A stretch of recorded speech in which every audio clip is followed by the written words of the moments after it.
All right, Salto Angel by Ruby Throat. Thank you for the request by a longtime viewer Hayden. So here you go for you. Hopefully this will help you out. Just getting the chords outlined, all that good stuff. Standard tuning, no capo. Songs in the key of G. Although when they play it live, it seems that they're tuned down half a step, and what you're hearing is actually an F sharp. But because they're tuned down half a step, then they're actually using these same chord shapes. So that's why it sounds like an F sharp, but the shapes will be the same as we're doing here. For some reason, if you wanted to do a live version, that's how you're going to match it with them. But nonetheless, you're going to have a G, a C.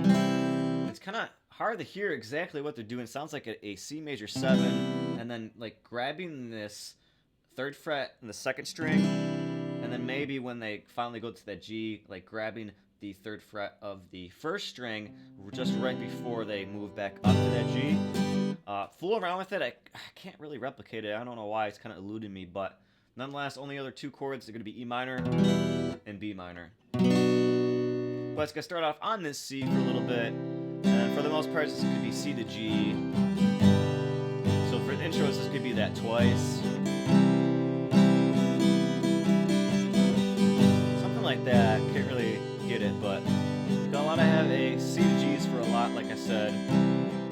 Let's skip to this last line here. We have no compass after mercy have gone wrong. And then the chorus of and we're gone, we will let go. Salto Angel. We're gone, we let go.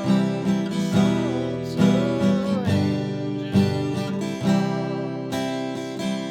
So basically, you're going to have that E minor and the G sharing a measure, and then that C, you're going to hang on it for its own measure. So again, this chorus, and we're gonna let go, Salto Angel falls. We're gonna let go, Salto Angel falls. Might want to get quieter here, or just kind of hang on this C.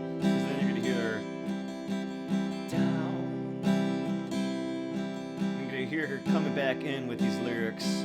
I caught a star in a solar eclipse, and once you hear solar eclipse, you can hear the chord change back to a C or a G, and then back to a C of and you were watching. But then they kind of hang on musically because they go back to a G, and then a very quick another change back to a C. Because when you really start to hear her singing again, a jagged edge is sliced off of me. That's going to be a G to C change. So now this is kind of in reverse. You're going to have a G to C change on all these lyrics that you're going to see on the screen.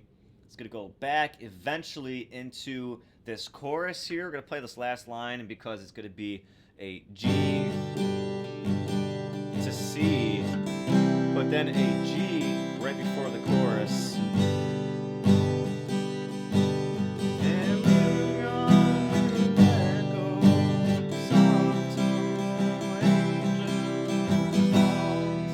Concept though, C gets its own measure, and then E minor and G share one. Back to C, and then my favorite part of the song is when they finally bring in that B minor. So G, B minor, gonna share your own measure. Same with this E and C. But I like doing this acoustically.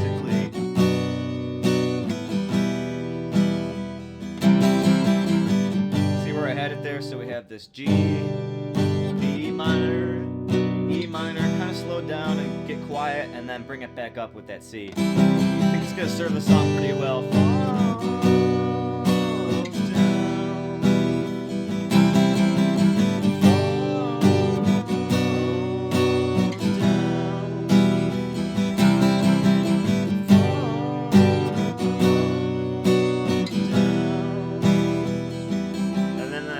Final time, you're going to hold on that C for a good bit, and then once you start to hear her sing, and then you can hear the chord change back to a G, but before it really goes back in, just like it did before, it goes back to a C, because again, with all these lyrics you can see on the screen, it's now going to be a G to C change reverse from the very beginning where it was C to G.